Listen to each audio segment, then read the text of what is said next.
Hello everybody, welcome back once again. I've got a random Archeage video for you here. So I was actually playing on one of the Archeage private servers. The live servers are all toast. They you can't play Archeage, or I should say the official servers were shut down. I don't know, at least a year ago.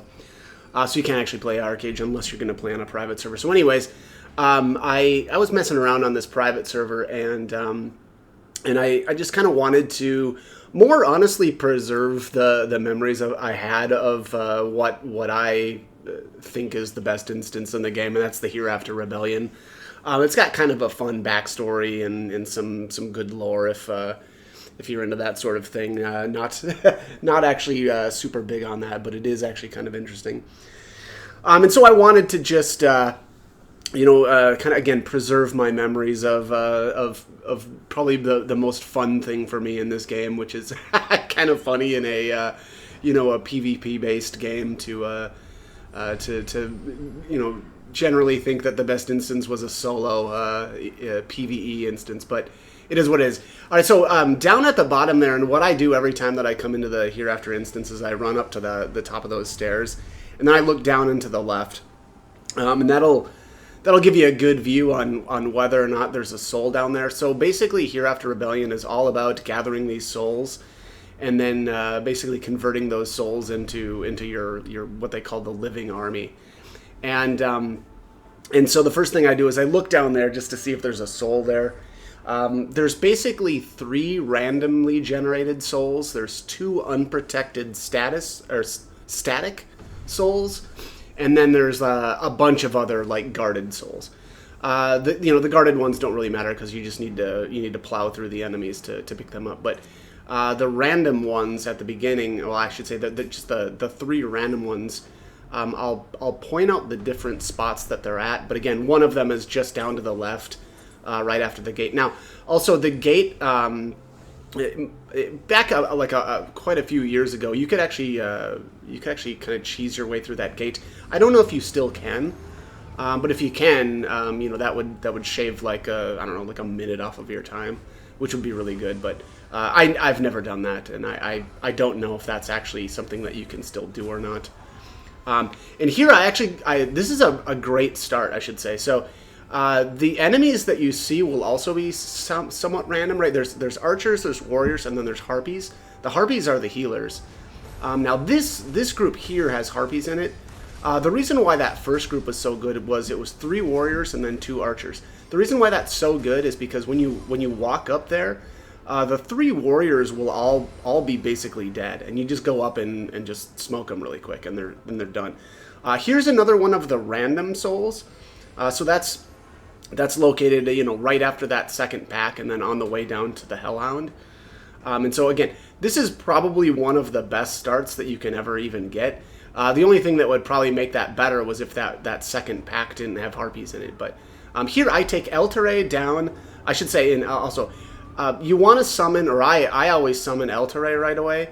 And that's so that I can get the Hellhound out of the way of these souls. And then what you want to do after you've grabbed those souls is just use the unsummon army, whatever that button is at the far right. Here's the first 2 static souls, or I should say these are the 2 static souls. There's only 2 of them in this instance that are unprotected, I should say, and they will always be here. So this is basically how I start out all the time, right? You go down. They have Eltare aggro the Hellhound. It'll use Starving Guard Dog immediately, which basically makes it jump to her and attack her. And then like I said, you have to grab those souls right away, and then unsummon right away. You also don't want her to die because that'll slow you down. It'll basically make it so that I can't summon all the heroes that I want. So I always go with Marion, Prince Isan, Bellion, and Cook Kurtz. Or Kurt. I think it's Kurt. Those are the 4 that I always go with. And also I should say, at the beginning, or when you first start out on the Hereafter Rebellion, what you need to do is you need to do the character quests. By finishing each one of the heroes' quests, it makes their summoning or it reduces their summoning cost by 1, and that's huge. Having basically extra souls is kind of clutch in Hereafter Rebellion. So definitely need to do those first. And excuse me. And that said, your scores probably aren't going to be very, very good when you first start out. One, probably because your gear score might not be that great. I don't remember what mine was here. I think I might have flashed it up there at the beginning of this, but my guess would be somewhere around 14K or something like that. So anyways, yeah, so it's just going to be hard to get a good score. There is a random soul up here. It wasn't there that time. I didn't spend enough time kind of looking. But also, so since I knew that I got those 2 at the beginning, and then I looked, so basically there's kind of 3 packed in this area over here. One was down below the bridge. I didn't even really check. I mean, I looked, or I spun the camera down there just to check, but I definitely didn't. I didn't spend long enough to point that out a little bit better. But anyways, I knew that my last soul, the last random soul, was going to be back here, because I checked all of the other possible locations, obviously, and then here, yeah, so it's right here, which is also why I go this route now. Whether or not it's actually worth it to go this route just because of getting that extra soul is kind of questionable. It probably really isn't.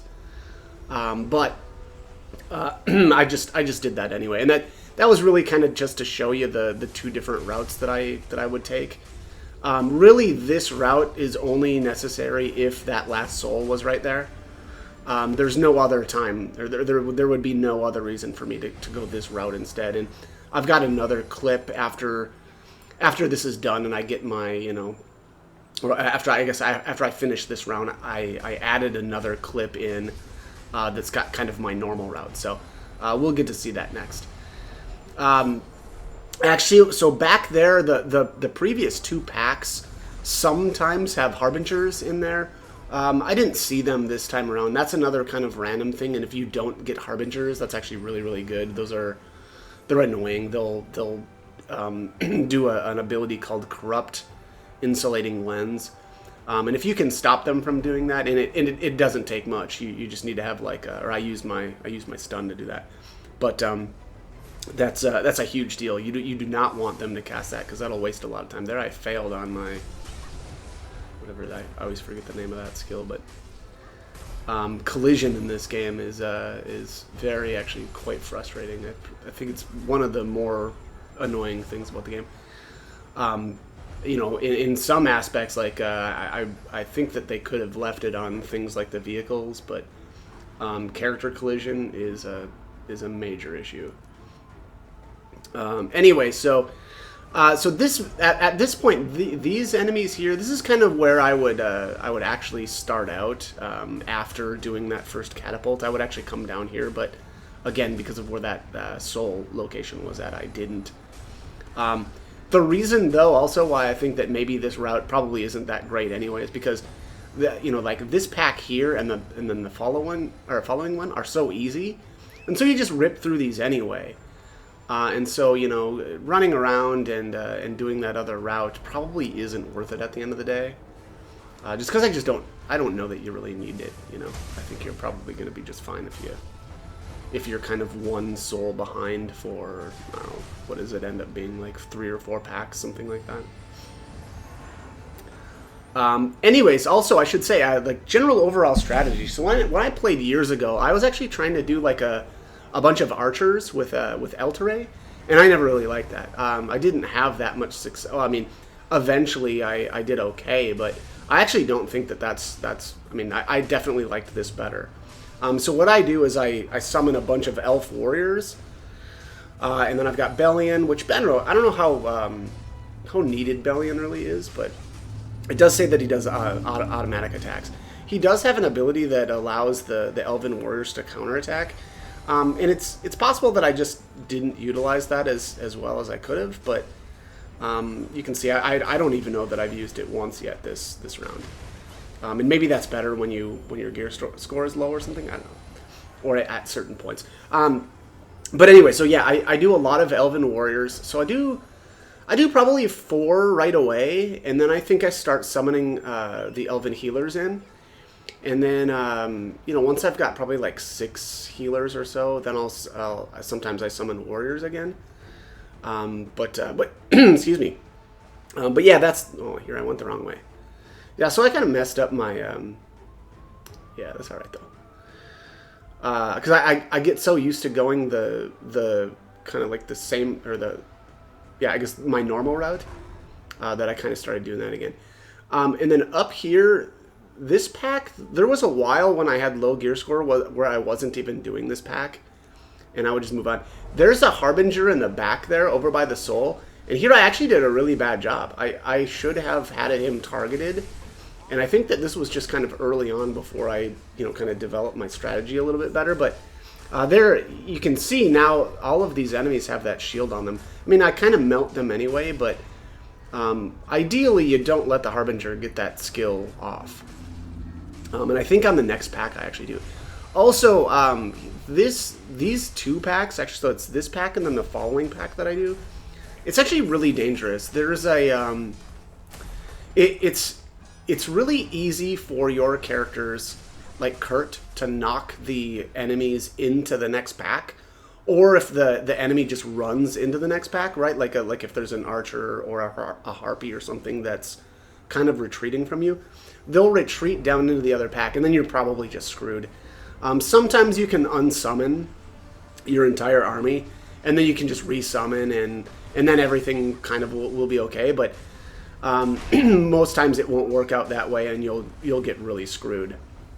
And you know, oftentimes a bunch of your troops will die and stuff just because they get overwhelmed by, you know, all of these enemies. And you know, oftentimes I guess it's probably like your healers aren't close enough to where your warriors are at, and so a couple of the warriors will get picked off. And again, it's very, very annoying when that happens, but this time it didn't. So anyways, all right, we're kind of through the bulk of the packs here, and there's another Harbinger usually in this pack. You can see it actually way in the back by that soul, and here I same thing. I just didn't do a good job here of actually picking that out.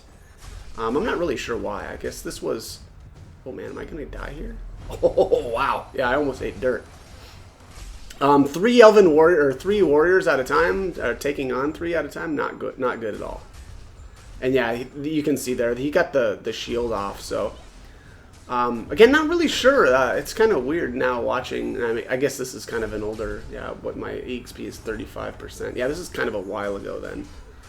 But yeah, I definitely, as I progressed, I got a few more of the more important aspects of the strategy ironed out. So yeah. Anyways, not too bad though. So I just am noticing though too now. I haven't seen some of these packs, like this pack here, the previous pack.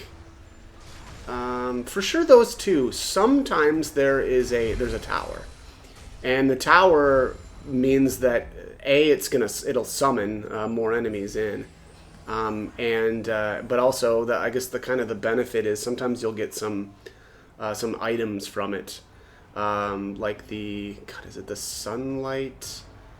Oh man. Sunlight? No, I don't think I have that name right. Sunglow Lunarite or something like that. Anyways, it's an item that you can break down to get more of the what are those called? Man, I'm already super rusty now on the names of the stuff, but it allows you to make your gems if you go the handicrafted gems route. Here, that was really dangerous. If you notice, the Hellhound actually was facing me.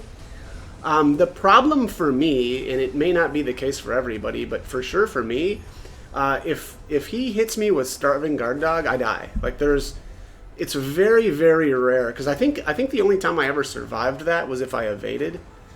And so it's kind of funny, as your gear score gets better, the Hellhound actually gets more dangerous, because if you're pulling aggro off of Kurt and it hits you with Starving Guard Dog, you're probably just gonna, or at least for me, I was always dying. So So I just had to take it really easy here, and you can see I'm actually just playing songs a lot, which is not something that I normally do. Like if you, the rest of the video when I'm going in and doing these packs, I'm not bothering with songs at all. I'm just kind of going ham.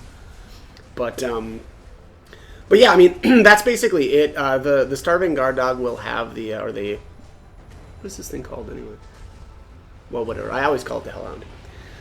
It's gonna every once in a while, and actually pretty often, drop the stolen Ionod Anima, I think it's called.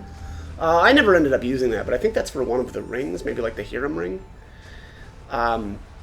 So yeah, definitely a good way to get it. I think the only other way to get that is screwing around in like Diamond Shores or something like that. And there's I don't know, there's these things that spawn that can drop them, but killing the guard dog actually also gets you 200 points, so you really only need to get about 400 before you come here. And yeah, so there it finally ticked up to 600. And there, yeah, I got the oh, it's the Sun Glow Luna Gem. That was the item that I was talking about earlier. So those Sun Glow Luna Gems, those are the ones that you can break down into the crafting item that you need for crafting gems. Which I've forgotten the name of. But here is kind of where I end, or I've been ending with, or had been ending with, as I got more and more gear score, because I just had, well, there's more time then, right? I think I had somewhere around a minute. I don't actually know if I was able to get the Dreadguard down, though, in time. Like, I don't know if I just screwed around, it's partially this route, right? Like, the route actually I don't think is quite as efficient. And so it took me a little bit of extra time just to get through all the enemies, but we'll see if I got this, the Dreadguard. So if you take down the Dreadguard, you'll get some more of those, like the Sun Glow Luna Gem, and sometimes you get Hereafter Stones, and then like the Starlight Archeum Crystals, which are pretty good because it's kind of tough to get those. Excuse me. And then did I actually open that up? It looked like the chest was still sitting there. No, I see it. Yeah, acquired Bound Hereafter Stone and a Starlight Archeum Shard, it looks like I got, so that's pretty lame. But, alright, so yeah, that was the first run. Not too bad. Getting the Dreadguard down is pretty good. And also I should say, and not that it really matters that much, but once you get a little bit better or faster at it, it's actually possible to do that pack there before the dog. And then you'll have more souls to help out with the dog, right? You'll have 2 extra. So, yeah, that's it. That was an okay run. Only one of the Starlight Archeum, what is that? A crystal, and then like 5 shards or something like that. And then I got the Soul Guardian, melee skill damage, and strength. Wow, that's actually a really good reward for a melee character like myself. I think I might have actually ended up pumping some stats into that. That was my Soul Liberator that was almost completely leveled up. I actually built my character just strictly for PvE, or this set anyway was strictly PvE, and I was actually trying to get a Soul Liberator with I think like melee attack speed, and then I don't know what other melee skill damage or something like that. But I never did end up getting that. I had, instead of the melee attack, I think I had, what was it? Defense penetration, which was, good for PvP, but not really what I wanted for my PvE set. All right, so here's my last run. 16k gear score. So this wasn't even, well, I mean, this is pretty close to, recent. But yeah, anyways, all right, so let's head back in. And we'll just do this last run now. This is going to be more of, or this is kind of my normal route, if I remember correctly. And yeah, I think it went really, really well actually. We'll just run by the souls, head up the stairs here, and we'll check. Nope, no soul down there, so that's a bad start. Let me see if there's okay, well, there's archers down there that I see, and warriors, so at least that first pack looks a little bit better. Or the first pack looks good. I don't know what I'm doing here. What am I doing? Looking down at the looking down at where I'm going to end up later, I guess. I've never really... Yeah, I guess, I don't know, looking at the background. I don't know, it kind of reminds me of Lord of the Rings for some reason. Anyways, let's get Eltaray spawned in here, or summoned in. Hop on the mount and get at it. There was a couple of times that were actually messed up at the very beginning. I summoned in Eltaray, and then I summoned like one elf warrior, because I was like, oh, well, you know, a warrior will help me kind of pound through those first, the first packs, but it's actually, and I don't know how it worked, but it actually worked out that that the elven warrior didn't take the aggro from the dog, and it still jumped over, and I was fine. But I would not recommend doing that. That just feels like that's a disaster waiting to happen.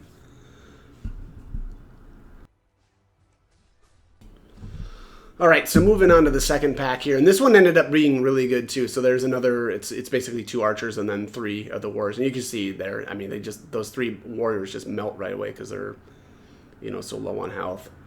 It is also kind of weird that there's like, you know, a couple of NPCs that are helping you out at the beginning there, and that at least one of them, if not maybe more, just dies right there automatically. So, you know, it's just programmed that way, but it's just kind of goofy. Okay, so, you know, here's where I bring Eltaray to. Also, again, you know, just really make sure that she's kind of far enough away.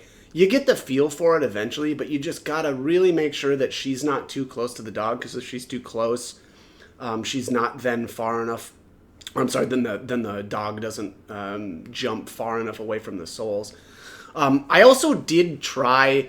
Or I was using the other gate, you know. So basically, the gate that I go through after getting on the mount there, and I'll try to point out when I jump over the spot, which will be coming up here in a second. So like right below me right now. So I was using that gate instead to pull the dog to, or to have the dog jump to, and that's not as good.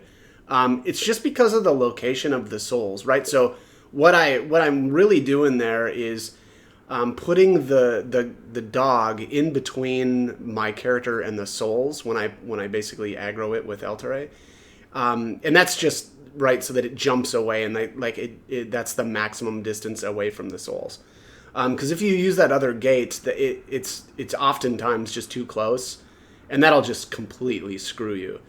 You know, I've had there's been runs where I've had to actually, I mean, Eltaray just either dies, or I have to unsummon her so that she doesn't die, and then go resummon her, like, you know, go basically all the way back up to the beginning or to the start, and resummon her and try again, and that's so wasteful. I mean, you're gonna kill a ton of your time by doing that. So, I think in all the times that I did it, which, you know, is probably for a month straight, in all of those times, there was only one time where I used that other, like my current spot, or like the way that I was showing you. There was only one day that I had an issue with that spot. So very, very much more, just a better spot. And there's a soul, that soul is stuck there. If you saw where I was pointing at, there's nothing that we can do about that until we wipe out the pack that's down below it.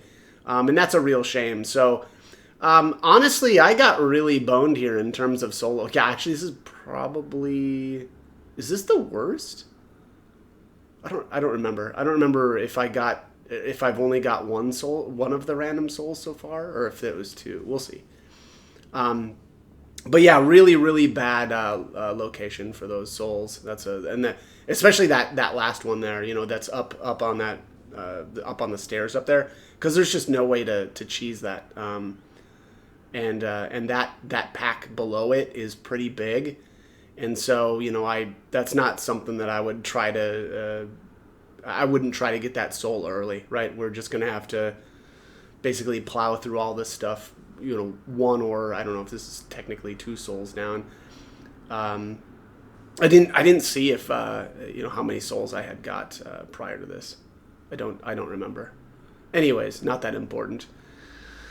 So here, yep, just summoning in, I think, more warriors, although that might have been, I usually summon in at least one healer, at least by this point. but I didn't see if I actually did that or not. And being, you know, one or potentially two souls down here is not not great, but we'll be all right.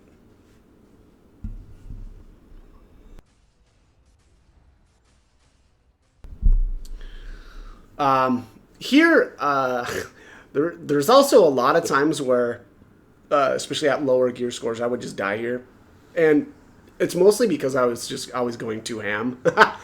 I think that's kind of the way that this place or that this dungeon kind of always went for me. It took a long time to get more like disciplined, I would say.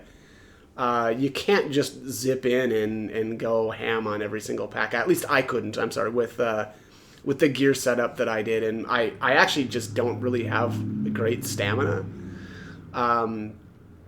I think I went too heavy on strength, and I really should have swapped some of my some of my strength into stamina. And I should say I'm using just a Hiram set. I don't know if actually I think I might have had a shot of it, but here I screw up. Yeah, look at that. And I think I did that twice in a row, where I summon a healer directly in front of me, and then I try to use the whatever that I always forget the name of that ability where you go flying and knock stuff around. But yeah, I do it one more time right here too. It was just really stupid. It was really funny too, though, because I'd like it, you know, messing up once, okay, but twice in a row, come on, guy. Yeah, here, there, popped it right in front of me, and then I buff up and go right for do it again. So dumb. Anyways, it's a good thing that this entire pack just gets melted. And partially that's because there was no Harbinger there. Yeah, okay, so here's the other soul. So yeah, this was this was the worst possible soul locations, now that I'm thinking about it. But the packs were all good. Yeah, there hasn't even been a Harbinger yet. That's kind of wild. Yeah, this pack sometimes has a Harbinger, but not this time. It had Necromancers, so, and they always melt. All right, so there's that soul there.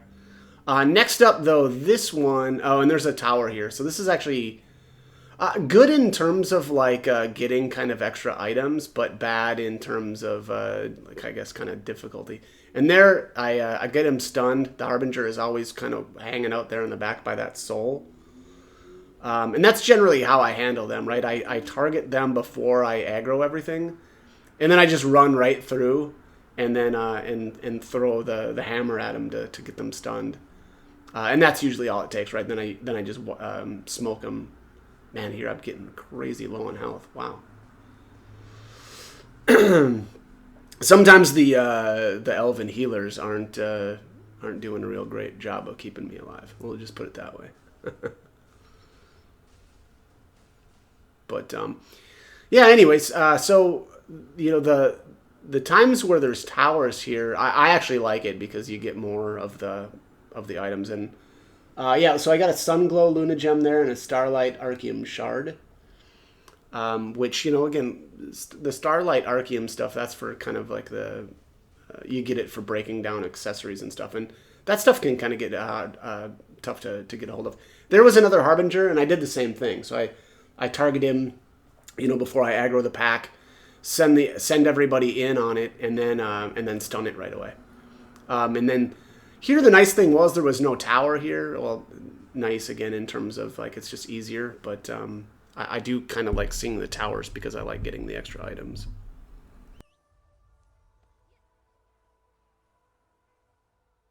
All right, and now that pack is gone, we can go up here and up the stairs and grab that last soul that you know, we were not able to get earlier. It is a little weird that they did that with this soul here because, you know, most of those, all of the other like random locations, I think there's, what is it, 5? It's 1, 2, 3, 4, 5. No, I guess it's six locations.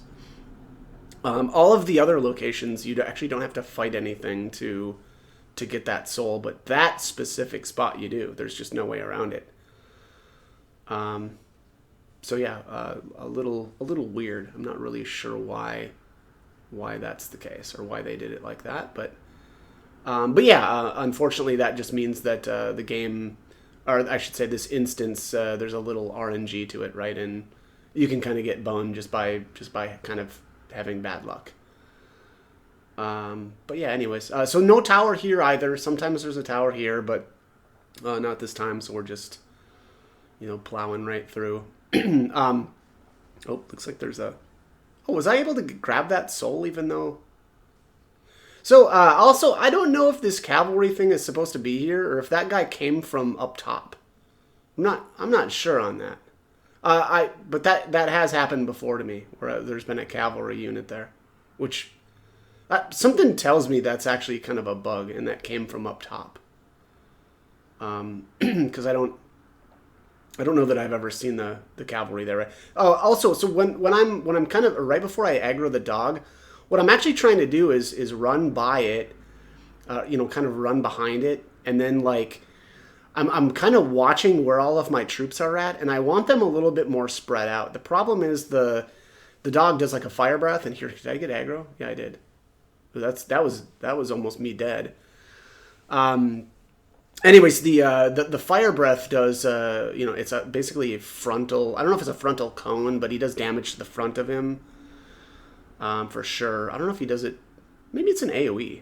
Now that I think about it, because I'm pretty sure there's been times where I've just taken damage, even being at the back. And yeah, and he might actually target somebody or like maybe whoever he's aggroed on. He does an AoE around that character. That could be the way it works as well. I haven't really thought about how that mechanic is supposed to work, but anyways. What I'm really just trying to do is kind of spread, and especially get the healers kind of spread out.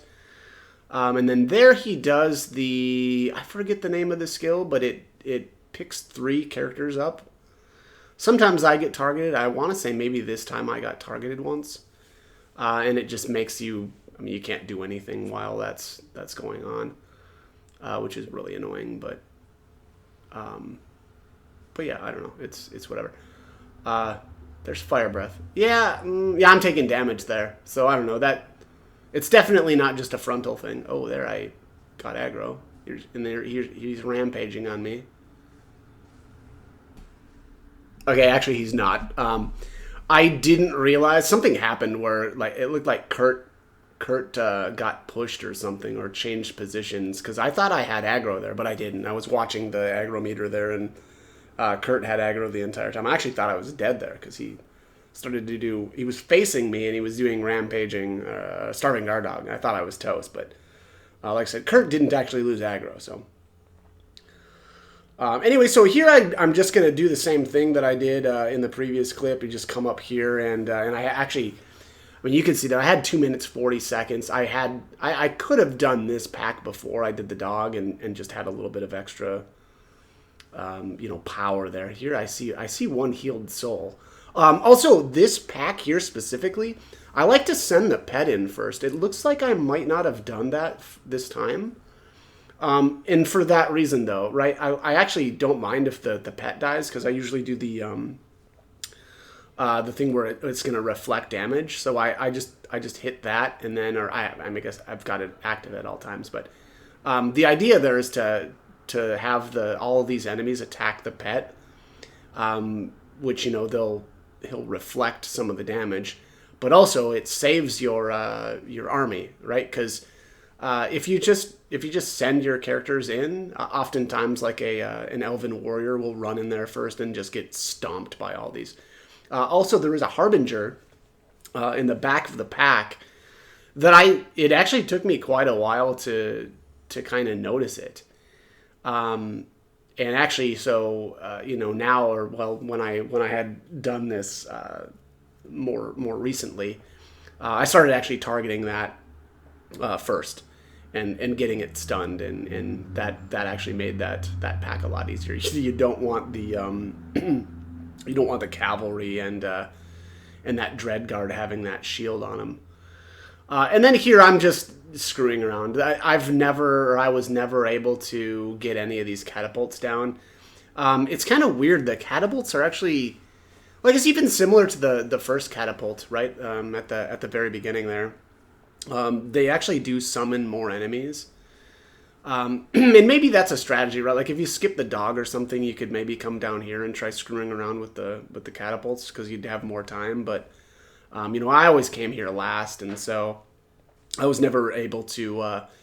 Actually, I mean, there's a couple of the times, and actually, I think this pack isn't the better one to attack. I think, after I had done this a few times, I actually started attacking the pack on the bottom left. So like as you walk through that final kind of gate, I started attacking that pack on the left instead.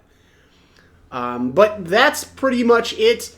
Again, very fun. I always really like this instance. Definitely my favorite instance in Archeage. And yeah, just kind of wanted to preserve the fun. So that's all I got for this one. As always, hope the guide, I don't know if this was a guide, I guess it's kind of a guide, or at least the video is fun. So thanks for watching.